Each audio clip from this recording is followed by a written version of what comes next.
I always thought Sarah and I had the perfect marriage. 23 years together, raised 2 beautiful children, and built a life most people would envy. We met in college. She was studying art history while I pursued engineering. Our differences complemented each other. She brought color to my calculated world, and I provided the stability she never had growing up. The diagnosis came without warning. Stage 4, pancreatic cancer. The doctors gave her 3 months, but my Sarah was always stubborn.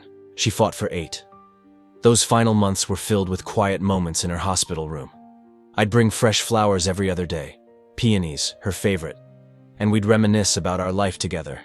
The camping trip where it rained for 4 days straight. The time we got lost in Boston and discovered that little seafood place we returned to every anniversary. The proud tears we shared at Emma's graduation and Jake's first soccer championship. As her body withered, our bond seemed to grow stronger.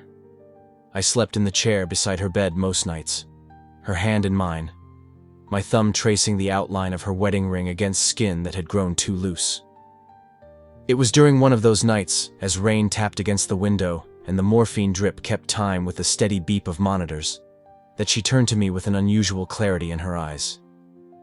"Richard," she whispered, "I need to tell you something before I go." I leaned closer, kissing her forehead. "You're not going anywhere tonight, love. Try to rest." "No," she insisted, her voice suddenly stronger than it had been in weeks. "I've carried this for too long. You deserve to know the truth."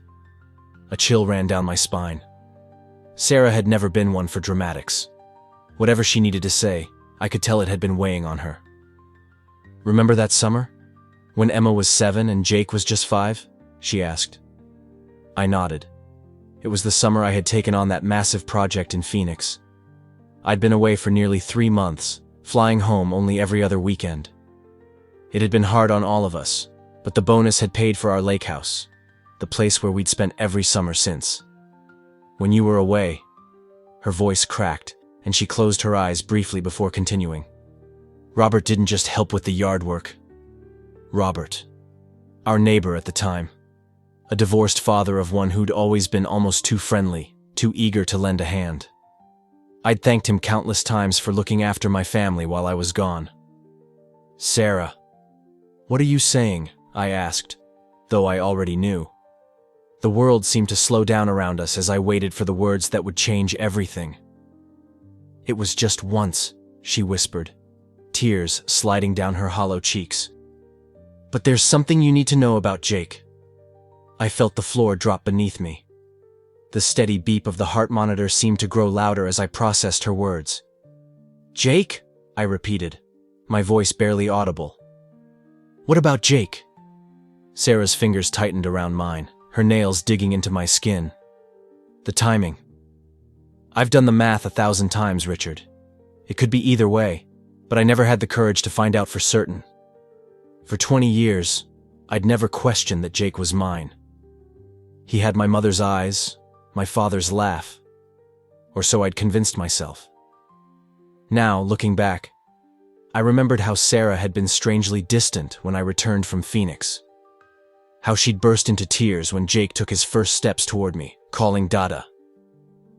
All these years she'd carried this doubt, this secret. "I need you to know that I've loved you every day of our marriage," she continued, her breath labored. "That summer, I was lonely, overwhelmed with the kids. Robert was just there. It meant nothing. Nothing." The word echoed in my mind as I stared at her. This woman I thought I knew completely. Had our entire life been built on a lie? I wanted to yell, to demand answers to questions I wasn't sure I wanted answered. Instead, I sat in stunned silence, my thoughts racing to Jake, my son, who might not be my son at all. "Does he know? Robert?" I finally managed to ask. Sarah shook her head. "He moved away before I even suspected. I never contacted him again." The irony wasn't lost on me. Jake had just graduated medical school last spring.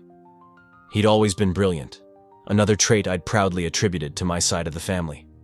What else had I claimed as mine that never was?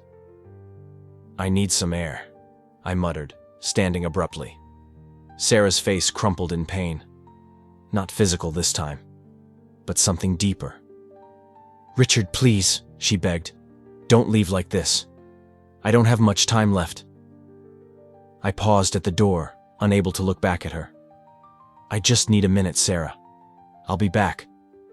The hospital corridor was eerily quiet at 2 a.m. I walked aimlessly, past the nurse's station where a young woman gave me a sympathetic smile, past the waiting room where a man slept awkwardly across 3 chairs, until I found myself standing before the large windows overlooking the parking lot.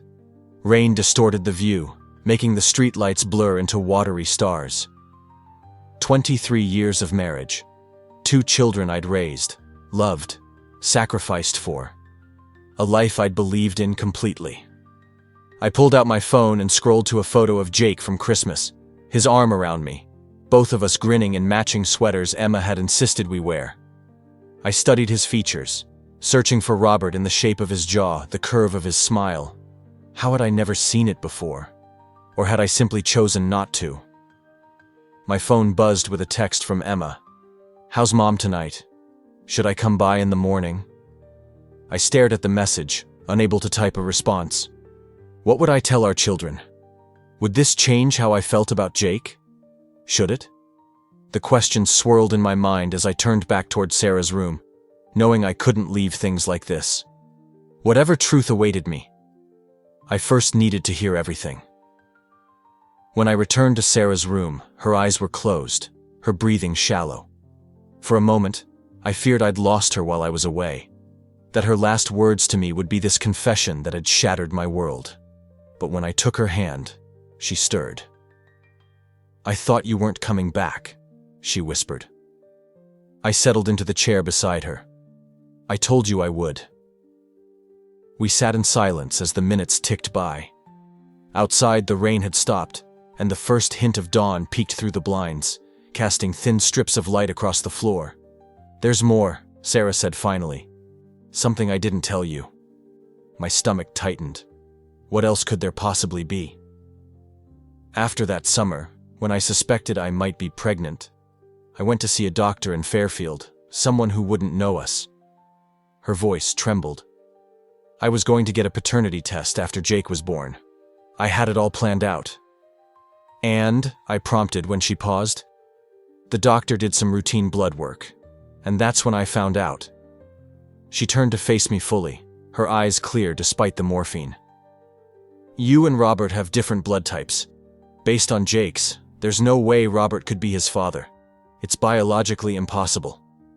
I stared at her, processing her words. "Jake he's mine? He's always been mine?" Sarah nodded, tears flowing freely now. "I was too ashamed to tell you about Robert, too afraid you'd leave us. So I kept it all inside, let the guilt eat away at me year after year. I convinced myself that not knowing for sure was my punishment." "But you did know," I said, the realization dawning.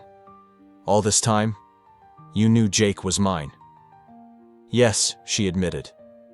"But the betrayal was still real. I still broke us, Richard. I just couldn't bear to tell you until now."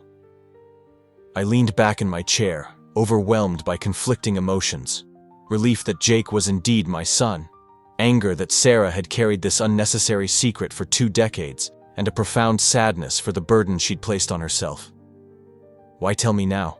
I asked. "If you've known all along, why not take this to your grave and spare us both?" Sarah's fingers brushed against my cheek.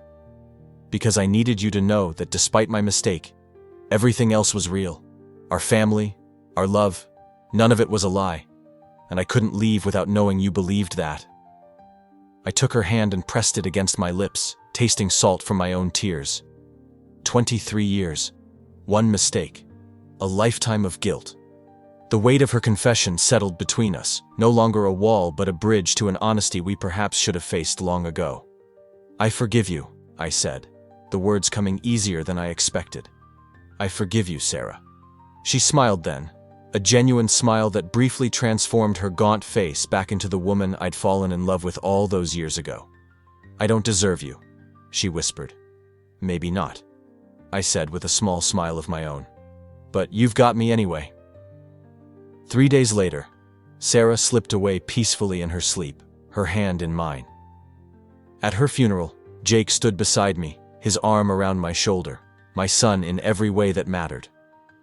As we lowered her casket into the ground, I realized that Sarah's confession hadn't destroyed me after all. It had forced me to confront what truly mattered: the family we had built, the love we had shared, and the forgiveness that would allow me to move forward without her. In her final act, my wife had given me the chance to choose love over hurt, truth over comfortable fiction. It wasn't the ending I had imagined for us, but it was real. And in that reality, I found a kind of peace I hadn't known I was missing. Thank you for watching until the end.